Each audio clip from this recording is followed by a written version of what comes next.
Patuloy ng ating kwento, nakita ng dalawang pulis ang isang batang sugatan at tinanong nila ito kung okay lang ba siya. Nagtaka ang bata at sinabi sa sarili na sinong bata high school student ako.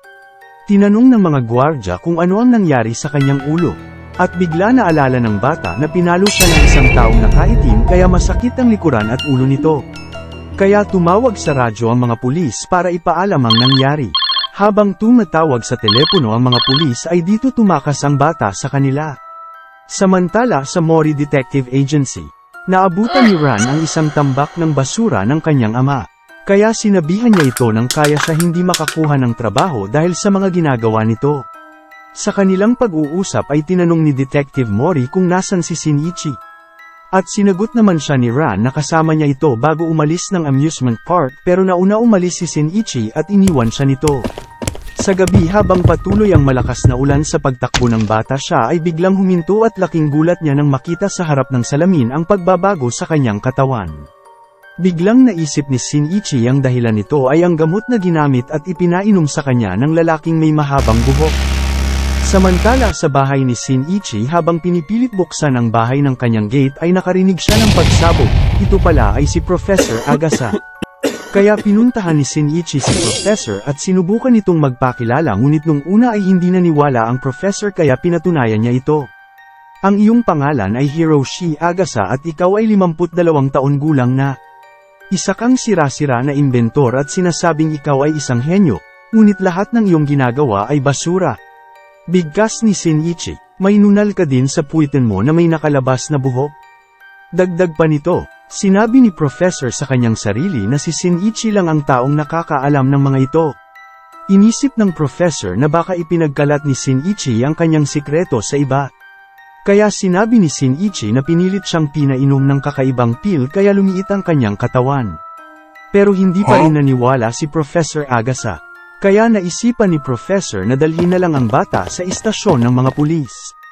Kaya sa pagkakataon na ito dito na sinabi ni Shinichi, Professor, na bad trip ka habang nagmamadaling pabalik mula sa Colombo Restaurant, di ba? Agad sumagot si Professor Agasa kung paano niya ito nalaman. Ang iyong damit, Professor. Ang harap ng iyong damit ay basa pa, ngunit ang likod ay ganap na tuyo. Patunay yan na tumatakbo ka sa ulan. Tsaka may putik ka pa sa pantalon mo. Ang tanging kalye sa lugar na ito kung saan ka mapuputik ay nasa harap ng Colombo na kasalukuyang ginagawa. At ang ilan sa espesyal na sarsa ng karne ng Colombo ay nasa iyong bigote pa rin. At doon na lang napatunayan ni Professor na siya nga talaga si Shinichi. Papatuloy ng kanilang pag-uusap ay nakiusap si Shinichi sa Professor na siya ay tulungan upang makabalik sa dati niyang anyo. Ngunit sinabi sa kanya ng Professor na hindi niya alam ang mga sangkap ng gamot o tableta na ipinainom sa kanya. Kaya ang tanging paraan na lang ay dapat makita niya ulit ang mga taong nakaitim na yon. Sinabi ng Professor na kapag nakita ulit si Shinichi ay baka wakasan na ang kanyang buhay pag nalaman nilang buhay pa siya. Kaya, ito daw ay dapat manatiling lihim sa pagitan nilang dalawa. Hindi mo dapat sabihin kahit kanino. Bigkas ni Professor Agasa. Ibig sabihin hindi kahit na si Ran? Sagot naman ni Shinichi. At habang nag-uusap sila ay biglang dumating si Ran na hinahanap si Shinichi. Nagtaka siya dahil si Professor ang kanyang nakita at itinanong kung asan si Shinichi. Sinagot naman siya ni Professor na wala si Shinichi dito. Samantala habang kinukuha ni Shinichi at salamin at isinuot nito ay nagkaroon ng ingay. Kaya agad naman itong napansin ni Ran at pinuntahan niya ito. At nung makita niya ang bata bigla na lamang niya ito niyakap. Agad naman niya itinanong kay Professor Agasa kung sino ang bata na ito. Sinabi naman ni Professor na ang bata ay nabibilang sa isang malayong kamag-anak niya. Tinanong naman ni Ran kung ano ang pangalan ng bata. At habang nag-iisip ng sasabihin niya ay napatingin siya sa isang libro. At sinabing Conan Edogawa ang kanyang pangalan. Sinabi naman ng Professor na naaksidente ang mga magulang ng bata kaya ito ay nasa niya. Tinanong naman niya si Ran kung pupwede muna siyang manatili sa bahay nila ng ilang araw. At agad naman sumagot si Ran na okay lang naman pero itatanong daw muna niya kung papayag ang tatay niya. Agad naman sinabi ni Conan sa Professor na paano kung malaman ni Ran kung sino talaga siya habang nandoon siya kila Ran. Sinabi naman sa kanya ni Professor Agosa na ang unang hakbang para maibalik siya sa normal ay ang paghahanap sa mga lalaking nakaitim na gumamit ng gamot na yun sa kanya. At ang bahay ni Ran ay isang ahensya ng tiktik. Baka makakita ng impormasyon ng tatay niya tungkol sa kanila. At dito sumang-ayon na rin si Shinichi. Wala sa bahay nila Ran ay tumatakbong pababa ng hagdan si Detective Mori at sinabing may una na siyang trabaho sa loob ng 6 na buwan. Sinabi niya kay Ran na may kumidnap sa anak ng isang mayaman. At ang kumidnap daw ay isang lalaking nakasuot ng itim. At dito ay biglang nagkaroon ng interest si Conan. Dali-dali naman na sumakay ng taxi si Detective Mori upang puntahan ang pamilya ng kinidnap ng batang babae. Habang nasa biyahe napansin ni Detective Mori sila Ran at tinanong kung bakit siya sumama. Agad din napansin ni Detective Mori ang batang si Conan at tinanong kay Ran kung sino ang batang kasama niya. Sinagot naman siya ni Ran na ang bata ay kamag-anak ni Professor Agasa. Sinabi ni Detective Mori na hindi siya dapat istorbohin dahil nagtatrabaho siya. Gusto sana niya silang pababain ng taxi pero sila ay nasa gitna ng highway kaya walang pagkakataon para huminto ang taxi at sila ay makababa. Samantala sa bahay ng nakidnap na si Aquino, sinabi ng ama niya kila Detective Mori na nakita mismo ng butler ang salarin. Agad naman kinuha ni Shinichi ang larawan at itinanong sa tatay ni Aquino kung ano ang kalagayan sa paligid noong siya ay kinidnap. Nagulat naman ang tatay ni Aquino at itinanong kay Mori kung sino ang batang kasama niya. Sinabi ni Detective Mori na kakilala lang niya ito, at dali-daling binitbit at dinala kay Ran si Conan at sinabihan niya nito na bantayan ang bata. Pagkatapos noon ay sinabihan ni Detective Mori ang butler na pakipaliwanag ng detalyado ang nangyari. Kwento ng butler na nangyari ito nang maglaro si Aquino sa labas pagkabalik niya mula sa paaralan. Isang lalaking nakasuot ng itim ang biglang sumulpot sa isang sulok ng garden. Kinuha nito si Aquino at nagbigay na lamang ng mensahe para sa ama ng bata. Kung gusto niyang bumalik ang kanyang anak, isasara niya ang kanyang kumpanya sa loob ng 1 buwan at isasangkot ang mga pulis. Ang kidnapper ay umakyat sa isang pine tree at nakatakas papunta sa labas. Tinanong ni Conan ang butler kung may kakaiba bang katangian ang lalaking yon. Hindi naman masabi ng butler sapagkat hindi na ganun kalinaw ang mga mata niya tulad nung dati. Sa pangungulit ni Conan ay nakatikim siya ng isang masakit na batok mula kay Detective Mori. At sinabihan naman si Conan ni Ran na hindi dapat makialam sa trabaho ng tatay niya.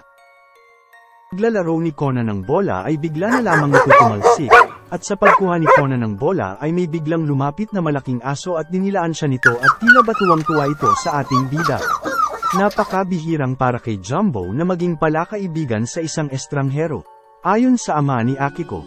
At sa mga oras na yun ay biglang naisip ni Conan at kinausap na naman ang kanyang sarili. Inakyat ng kidnapper ang pine tree na ito para masira at makalabas. Ibig sabihin, tinahol siya ng asong ito. Ayan yun, naisip ko na ang kasong ito. Itinanong ni Conan sa ama ni Aquino kung tumatahol ba sa lahat ng ekstranghero ang aso. Sinagot naman siya nito ng oo, ang aso daw na ito na si Jumbo ay isa sa mga pinakamahusay na bantay aso sa paligid. Napaisip si Detective Mori nung nangyari ang pagkidnap ay bakit tahimik lang ang mga aso. At bukod tanging ang butler lamang ang sumisigaw ng mga oras na yon. At nung patakas papalayo na ang butler ay agad naman pinigilan nito ni Detective Mori. Tinanong niya ang butler na may iba sa mga kwento nito. Sinabi ng butler na pumasok ang kidnapper, kinuha ang babae, at tumakas gamit ang punong yon. Ngunit ang asong bantay ay hindi tumahol. Dagdag pa ni Detective Mori ang sinabi ng butler ay masyadong puno ng kalabuan.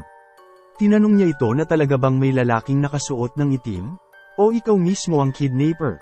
Agad naman nagalit ang ama ni Aquino at sinabihan ang butler na ang lakas ng loob para gawin yon. Asaw, ang lakas ng loob mo. Itinanong ng ama ni Aquino kung may nag-utos ba sa butler para gawin ito. Sinabi naman ng butler na ginawa niya ito ayon sa sarili niyang kagustuhan. At dito itinanong nila sa butler kung asa na si Aquino. Ang batang si Aquino pala ay dinala malapit sa isang hotel. Akala ni Detective Mori na nalutas na niya ang kaso ng pagkidnap ngunit napapaisip pa rin si Conan at sinabi sa sarili na hindi pa ito natatapos dahil meron pang isang panig sa kasong ito. Sa pagpapatuloy ng kwento ay meron biglang tumawag sa isang katiwala at nagsabi sa ama ni Akiko kung handa na raw ba ang 300 milyon. Tinanong naman ito ng ama ni Akiko kung sino. Napag-alaman naman nila na ito rin pala yung tumawag sa kanila kanina at sinabing nasa kanya si Akiko. Ipinarinig ng kidnapper ang boses ni Akiko na humihingi ng tulong. Sinabi ng kidnapper na wala siyang pasensya kaya sinabihan niya ang tatay ni Akiko na ihanda agad ang 300 milyon at binyantaan niya ito sa mga pwedeng mangyari kay Akiko pag di niya binigay ang hinihingi nito. Ako ay isang taong walang pasensya. Magmadali ka at ihanda ang 300 milyon dahil walang makakapagsabi kung ano ang mangyayari sa iyong anak na babae. Bigkas ng kidnapper. Sinabihan naman ni Detective Mori ang ama ni Akiko na panatilihin siyang magsalita at subukang alamin ang kanyang lokasyon.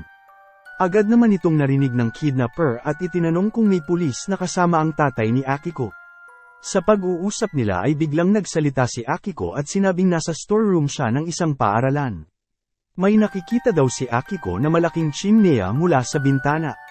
Agad naman tinakpan ng kidnapper ang bunganga ni Akiko para di makapagsalita pa at ito ay nagpaalam sa kanila na tatawag na lamang pagkalipas ng ilang oras at dapat handa na ang pera na hinihingi niya.